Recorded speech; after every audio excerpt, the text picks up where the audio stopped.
ರೇಣುಕಾಸ್ವಾಮಿ ಕೊಲೆ ಕೇಸಲ್ಲಿ ಜೈಲು ಸೇರಿರುವ ದರ್ಶನ್ಗೆ ಮಹಾಕಂಟಕ ಎದುರಾಗಿದೆ. ದೋಸ್ತಿಗಳು ಅನಿಸಿಕೊಂಡವರೇ ದರ್ಶನ್ ಪಾಲಿಗೆ ದುಶ್ಮನಾಗುವಂತಹ ಸೂಚನೆ ಸಿಗ್ತಾ ಇದೆ. ಯಾಕಂದ್ರೆ ಕೊಲೆ ಕೇಸ್ನ ಇಬ್ಬರು ಆರೋಪಿಗಳು ಮಾಫಿ ಸಾಕ್ಷಿಗೆ ರೆಡಿಯಾಗಿದ್ದಾರೆ.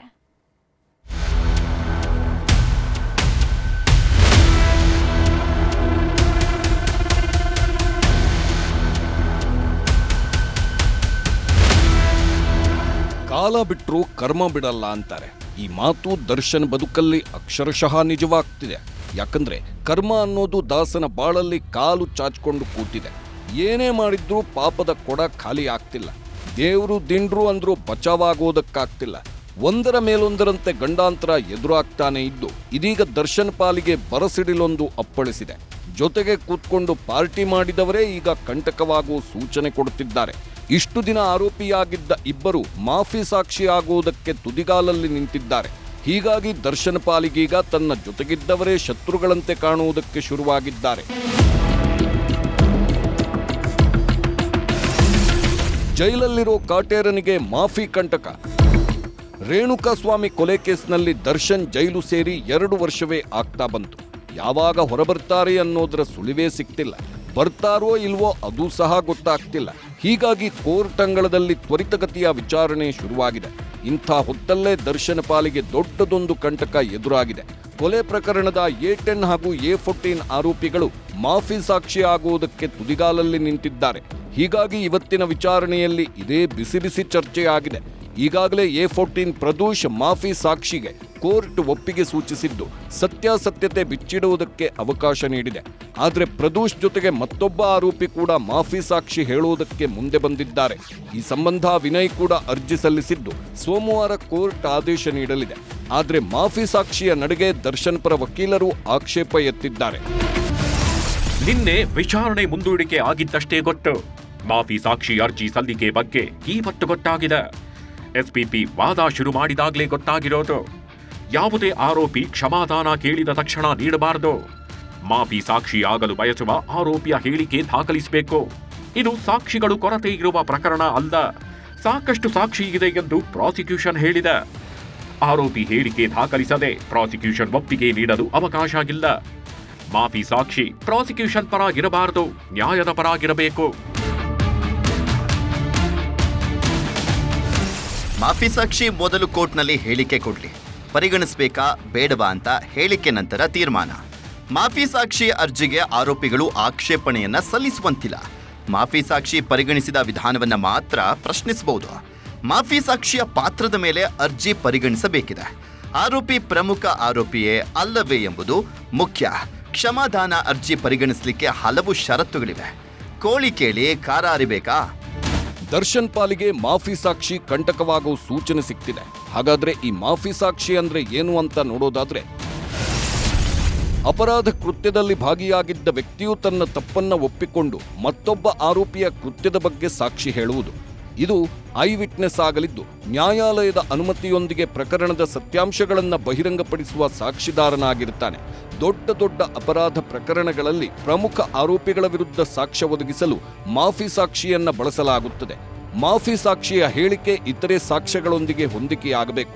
ಸುಳ್ಳು ಹೇಳಿಕೆ ನೀಡಿದರೆ ಅಥವಾ ಸತ್ಯವನ್ನ ಮರೆಮಾಚಿದರೆ ನೀಡಿದ ಕ್ಷಮಾದಾನವನ್ನು ರದ್ದುಪಡಿಸಲಾಗುತ್ತೆ.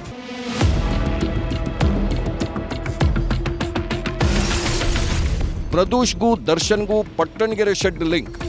ಕೊಲೆ ಪ್ರಕರಣದ ಆರೋಪಿ ಪ್ರದೋಷ್ ಮಾಫಿ ಸಾಕ್ಷಿ ಆಗ್ತಿರೋದ್ರಿಂದ ಇಡೀ ಪ್ರಕರಣಕ್ಕೆ ಮೇಜರ್ ತಿರುವು ಸಿಗೋ ಸಾಧ್ಯತೆ ಇದೆ. ಯಾಕಂದ್ರೆ ಆರೋಪಿ ಪ್ರದೋಷ್ ದರ್ಶನ್ ಜೊತೆಗೆ ಇದ್ರು. ಹೀಗಾಗಿ ಈತ ನೀಡುವ ಹೇಳಿಕೆ ತುಂಬಾ ಮಹತ್ವ ಪಡೆಯಲಿದೆ. ಹಾಗಾದ್ರೆ ರೇಣುಕಾಸ್ವಾಮಿ ಕೊಲೆ ಪ್ರಕರಣದಲ್ಲಿ ಈತನ ಪಾತ್ರ ಏನು ಅಂತ ನೋಡೋದಾದ್ರೆ, ಕೊಲೆ ಪ್ರಕರಣದ 14ನೇ ಆರೋಪಿಯಾಗಿರೋ ಪ್ರದೋಷ್ ಸಾಕ್ಷ್ಯನಾಶದ ಜೊತೆಗೆ ಪ್ರಕರಣ ಮುಚ್ಚಿಹಾಕಲು ಯತ್ನ ಮಾಡಿದ್ದ ಆರೋಪ ಹೊತ್ತಿದ್ದಾನೆ. ಇದಕ್ಕಾಗಿಯೇ ದರ್ಶನ್ ಕಡೆಯಿಂದ 30 ಲಕ್ಷ ಹಣ ಸ್ವೀಕರಿಸಿದ್ದರಂತೆ. ಬೇರೆ ವ್ಯಕ್ತಿಗಳನ್ನ ಕೊಲೆ ಆರೋಪದಲ್ಲಿ ಶರಣಾಗಿಸಲು ಪ್ರದೋಷ್ ಸೂತ್ರಧಾರನಾಗಿದ್ದ. ಅಲ್ಲದೆ ಘಟನಾ ಸ್ಥಳದಲ್ಲಿ ಈತನೇ ಹಾಜರಿದ್ದು ಕೊಲೆಯ ಮಾಹಿತಿ ಸೇರಿದಂತೆ ರೇಣುಕಾಸ್ವಾಮಿ ಸಾವಿನ ವಿಷಯವನ್ನ ದರ್ಶನ್ಗೆ ತಿಳಿಸಿದ್ದ. ಅಲ್ಲದೆ ಬೆಂಗಳೂರಿನ RR ನಗರದ ಪಟ್ಟಣಗೆರೆ ಶೆಡ್ಗೆ ಇದೇ ಪ್ರದೋಷ್ ಪವಿತ್ರ ಗೌಡಳನ್ನ ಕರೆತಂದಿದ್ದ. ಈ ಮೂಲಕ ಕೊಲೆ ಸಂಚಿನಲ್ಲಿ ಪ್ರದೋಷ್ ಸಕ್ರಿಯವಾಗಿ ಭಾಗಿಯಾಗಿದ್ದ ಅನ್ನೋ ಆರೋಪ ಹೊರಿಸಲಾಗಿದೆ.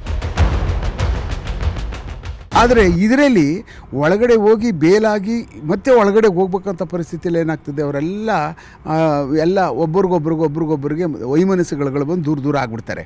ಆ ದೂರ ಆದಾಗ ಏನಾಗ್ತದೆ ಅಂದರೆ ಅವರು ಸಾಂಘಿಕ ಹೋರಾಟ ಮಾಡೋಕ್ಕಾಗೋದಿಲ್ಲ. ಜೈಲುಗಳೊಳಗಡೆ ಒಟ್ಟೆ ಲಾಯರ್ಗಳು ಅವ್ರಿಗೆ ಸ್ಪಂದಿಸಲ್ರು, ಮತ್ತು ಬೇರೆ ಯಾರ್ಯಾರೋ ಇರ್ತಾರೆ. ಇದು ಡಿಸ್ಅಡ್ವಾಂಟೇಜ್. ಇದು ಡಿಫೆನ್ಸ್ ಕೌನ್ಸಿಲ್ಗೆ ಪ್ರಾರಂಭ ಆಗುತ್ತೆ, ಮತ್ತು ಅಕ್ಯೂಡ್ಗಳಿಗೆ ಪ್ರಾರಂಭ ಆಗುತ್ತೆ. ಒಟ್ನಲ್ಲಿ ದರ್ಶನ್ ಕೇಸ್ ಮಹತ್ವದ ತಿರುವು ಪಡೆಯುತ್ತಿದ್ದು, ಮಾಫಿ ಸಾಕ್ಷಿಗಳು ದಾಸನ ಪಾಲಿಗೆ ಕಂಟಕವಾದರೂ ಅನುಮಾನವಿಲ್ಲ.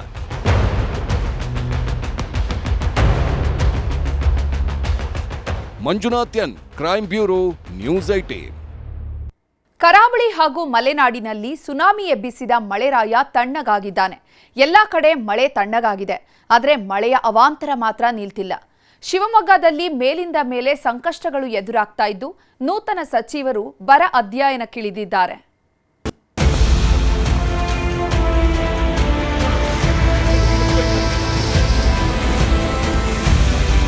ಕಳೆದೊಂದು ವಾರದಿಂದ ಮಲೆನಾಡು ಹಾಗೂ ಕರಾವಳಿಯಲ್ಲಿ ಅಬ್ಬರಿಸಿದ ಮಳೆರಾಯ ಕೊಂಚ ತಣ್ಣಗಾಗಿದ್ದಾನೆ. ಬಹುತೇಕ ಕಡೆ ಮಳೆಯ ಆರ್ಭಟ ನಿಂತಿದ್ದು, ಅವಾಂತರಗಳ ಸರಮಾಲೆ ಮಾತ್ರ ಬಿಚ್ಚಿಕೊಳ್ತಾನೇ ಇದೆ. ಅಲ್ಲಲ್ಲಿ ಗುಡ್ಡ ಧರೆಗಳು ಬಾಯ್ಬಿಡ್ತಾನೆ ಇವೆ. ಇದರ ಮಧ್ಯೆ ಉತ್ತರ ಕರ್ನಾಟಕದಲ್ಲಿ ಭೀಕರ ಬರ ಬಿಟ್ಟು ಬಿಡದೆ ಕಾಡೋದಕ್ಕೆ ಶುರುವಾಗಿದೆ.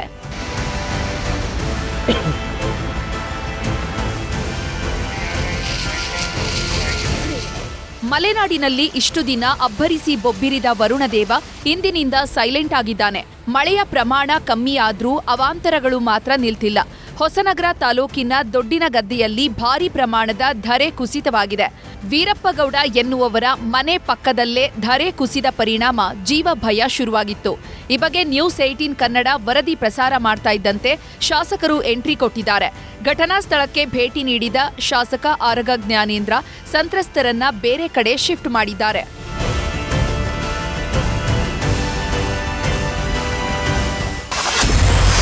ಕೆರೆಗೆ ಕಾರು ಪಲ್ಟಿ, ಚಾಲಕ ಗ್ರೇಟ್ ಎಸ್ಕೇಪ್. ಶಿವಮೊಗ್ಗ ಜಿಲ್ಲೆಯ ತೀರ್ಥಹಳ್ಳಿಯಲ್ಲಿ ದೊಡ್ಡ ಅನಾಹುತವೊಂದು ಕೂದಲೆಳೆ ಅಂತರದಲ್ಲಿ ತಪ್ಪಿದೆ. ಇಬ್ಬರು ವ್ಯಕ್ತಿಗಳು ಮಂಗಳೂರಿನಿಂದ ಶಿವಮೊಗ್ಗ ಕಡೆ ಕಾರಿನಲ್ಲಿ ಬರ್ತಾ ಇದ್ರು. ಬಾಳಗಾರು ಬಳಿ ಬರ್ತಾ ಇದ್ದಂತೆ ಗಾಳಿ ಮಳೆ ಅಬ್ಬರ ಹೆಚ್ಚಾಗಿದೆ. ಹೀಗಾಗಿ ನಿಯಂತ್ರಣ ತಪ್ಪಿ ಕೆರೆಗೆ ನುಗ್ಗಿದೆ. ಅದೃಷ್ಟವಶಾತ್ ಇಬ್ಬರು ಈಜಿ ದಡ ಸೇರಿದ್ರೆ ಕಾರು ಮಾತ್ರ ಮುಳುಗಿ ಹೋಗಿದೆ.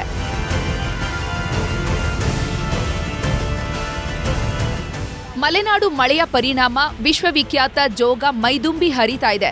ಜಲಪಾತದ ದೃಶ್ಯ ವೈಭವ ಮನಮೋಹಕವಾಗಿದ್ದು, ಹಾಲ್ನೊರೆಯಂತೆ ಧುಮ್ಮಿಕ್ಕೋ ರಮಣೀಯ ದೃಶ್ಯ ನೋಡೋದಕ್ಕೆ ಪ್ರವಾಸಿಗರ ದಂಡೆ ಹರಿದು ಬರ್ತಿದೆ.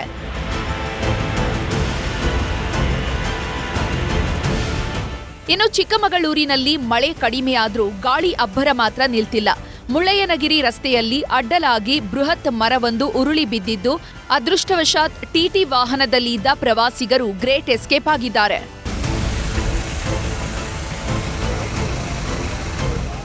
ಕಬಿನಿ ಜಲಾಶಯದಿಂದ ಅಪಾರ ಪ್ರಮಾಣದ ನೀರು ಹರಿದು ಬರ್ತಾ ಇರೋದ್ರಿಂದ ಶಿಂಷಾ ಜಲ ವಿದ್ಯುತ್ ಘಟಕಕ್ಕೆ ಮರುಜೀವ ಬಂದಿದೆ. 2 ತಿಂಗಳಿನಿಂದ ಬಂದ್ ಆಗಿದ್ದ ಮಂಡ್ಯ ಜಿಲ್ಲೆ ಮಳವಳ್ಳಿ ತಾಲೂಕಿನ ಶಿವನಸಮುದ್ರ ಶಿಂಷಾ ಜಲ ವಿದ್ಯುತ್ ಮತ್ತೆ ಪುನರಾರಂಭವಾಗಿದೆ.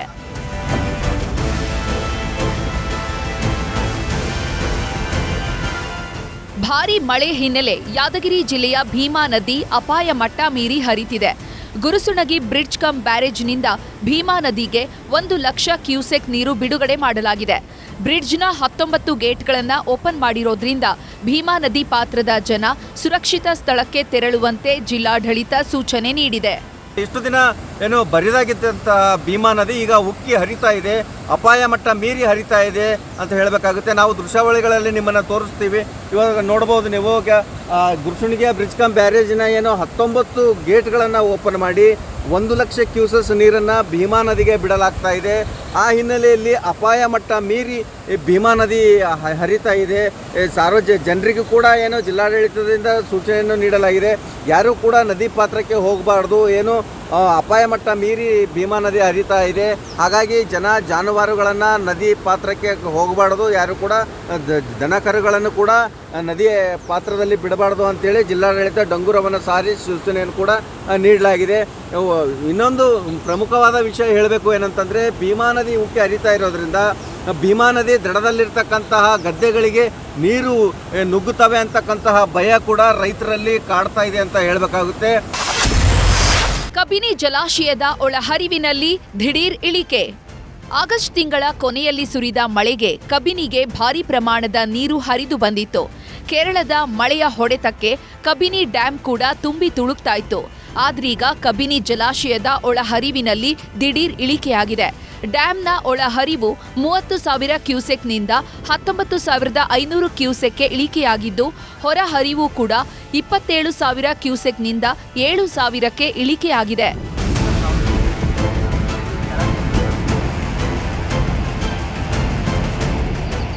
ರಾಜ್ಯದಲ್ಲಿ ನೆರೆ ಬರದ ಸಂಕಷ್ಟ ತಲೆದೂರಿರೋದ್ರಿಂದ ಸಚಿವದ್ವಯರು ಅಖಾಡಕ್ಕಿಳಿದಿದ್ದಾರೆ.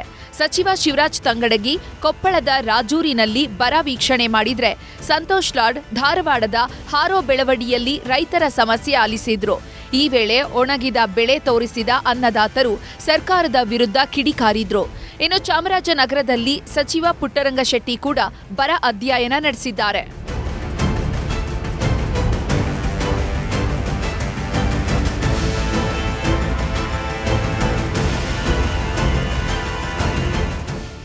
ಒಟ್ನಲ್ಲಿ ಕರುನಾಡಲ್ಲಿ ಮಳೆರಾಯ ಕಣ್ಣಾಮುಚ್ಚಾಲೆ ಆಡ್ತಾ ಇದ್ದು, ಒಂದ್ ಕಡೆ ಮಳೆ ಆದ್ರೆ ಮತ್ತೊಂದ್ ಕಡೆ ಬರ ಸಿಡಿಲು ಬಡಿದಿದೆ.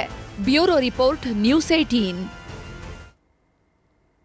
ಕಾಂಗ್ರೆಸ್ನಲ್ಲಿ ಎದ್ದಿರೋ ಬಿರುಗಾಳಿ ನಿಲ್ಲೋ ಹಾಗೆ ಕಾಣ್ತಿಲ್ಲ. ಮನೆ ಮನೆಗೆ ಹೋಗಿ ಮದ್ದರೆದಿದ್ದು ಆಯ್ತು, ಡಿಕೆಶಿಯೇ ಸಂಧಾನ ಮಾಡಿದ್ದಾಯ್ತು. ಆದ್ರೆ ಸಿಡಿದೆದ್ದವರು ಮಾತ್ರ ತಣ್ಣಗಾಗ್ತಿಲ್ಲ. ಇದೇ ಹೊತ್ತಲ್ಲೇ ಆಗಸ್ಟ್ 13ಕ್ಕೆ ಡಿನ್ನರ್ ಮೀಟಿಂಗ್ ಫಿಕ್ಸ್ ಆಗಿದೆ.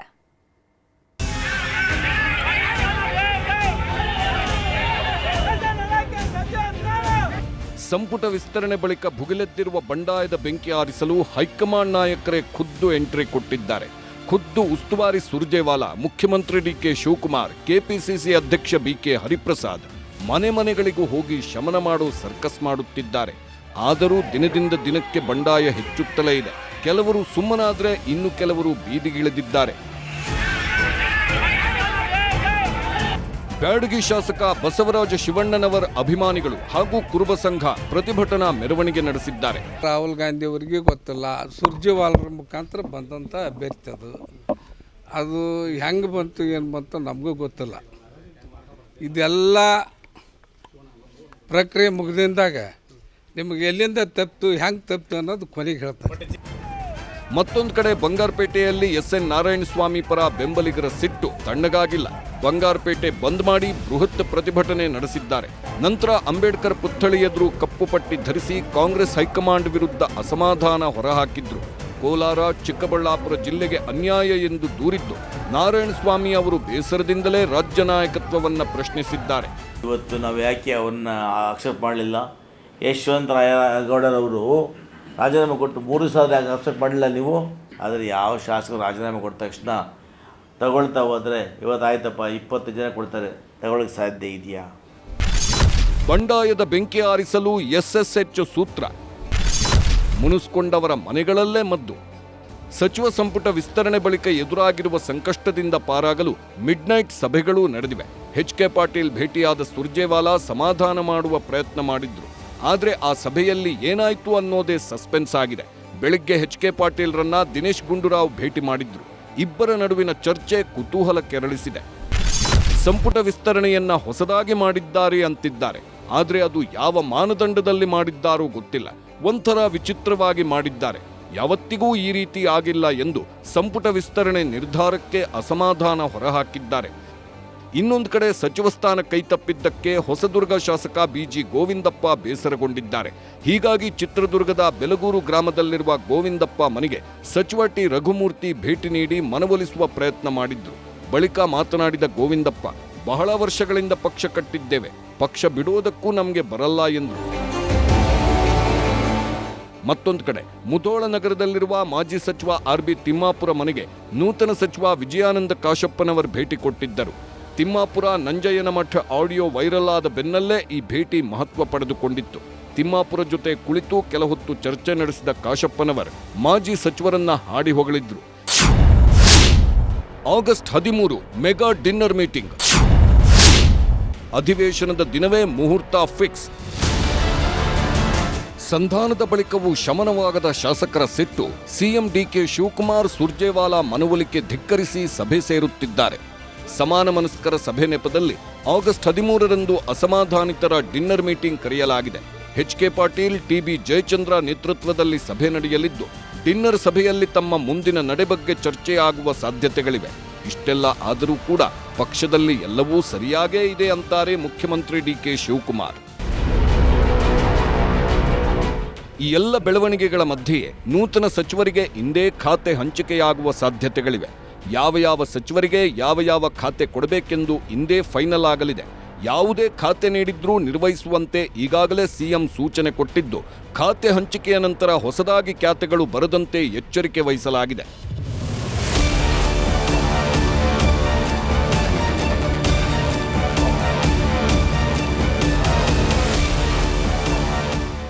Bureau report, news 18.